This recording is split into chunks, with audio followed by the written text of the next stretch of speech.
सुनहरे मोर। एक समय की बात है, एक तालाब के पास एक पेड़ पर मोर रहता था। मोर काफ़ी बड़ा और सुंदर था। उस मोर के पंख कुछ अलग तरह के थे। वह सुनहरे पंख थे। तालाब से थोड़ी दूर पर एक झोपड़ी में एक बूढ़ी औरत भी रहा करती थी। उस बूढ़ी औरत के दो बेटियां उसके साथ रहती थी।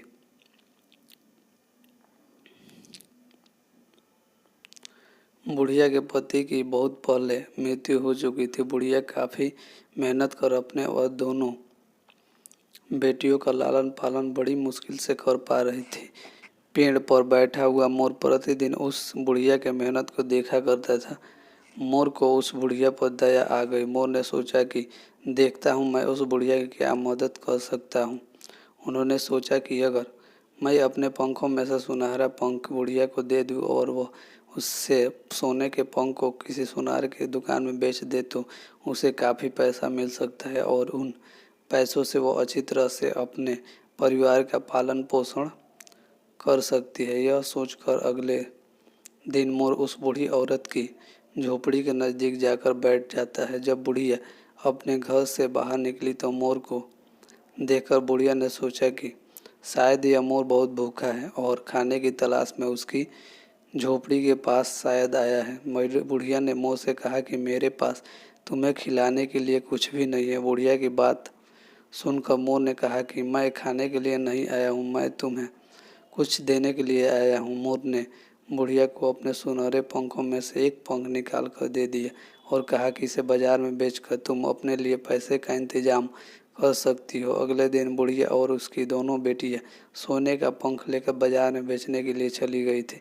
पंख बेचकर जो रुपया पैसा उसके पास में आया वह देकर बुढ़िया उसके दोनों बेटियां काफ़ी खुश हो गई थी। अब मोर प्रतिदिन बुढ़िया के पास जाकर अपने सुनहरे पंखों में से एक पंख दे दिया करता था। बुढ़िया और उसकी बेटी बाजार में बेचकर उसे पैसे ले आया करते थे। अब बुढ़िया की बेटी मोर के साथ काफ़ी घुल मिल गई थी। मोर के साथ खेलना घूमना करती थी।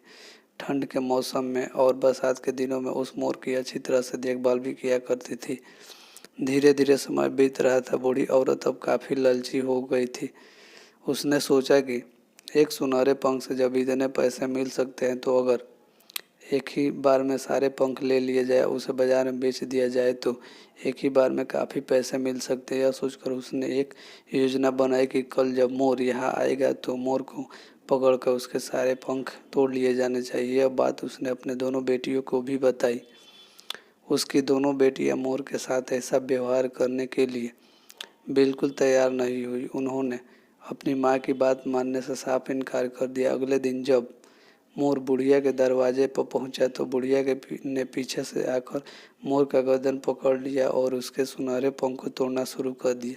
लेकिन यह क्या, बुढ़िया जैसे जैसे मोर के सुनहरे पंखों को तोड़ती जा रही थी वो पंख सफ़ेद होते जा रहे थे। यह देखकर बुढ़िया निराश हो गई और रो पड़ी। उसने मोर को छोड़ दिया। मोर वहाँ से उड़कर दूर चला गया। जाते जाते मोर ने बुढ़िया को कहा कि तुम अब लालची हो गई हो। जब तुमने मेरी इच्छा के विरुद्ध मेरे सुनहरे पंख नोच लिए तो वह सुनहरा पंख अपने आप सफ़ेद हो गया और सफ़ेद पंख तुम्हारे किसी काम का नहीं है। इतना कहकर मोर वहाँ से काफ़ी दूर चला गया और आज के बाद वह मोर उस बुढ़िया एवं उसकी दोनों बेटियों को कभी दिखाई नहीं पड़ा।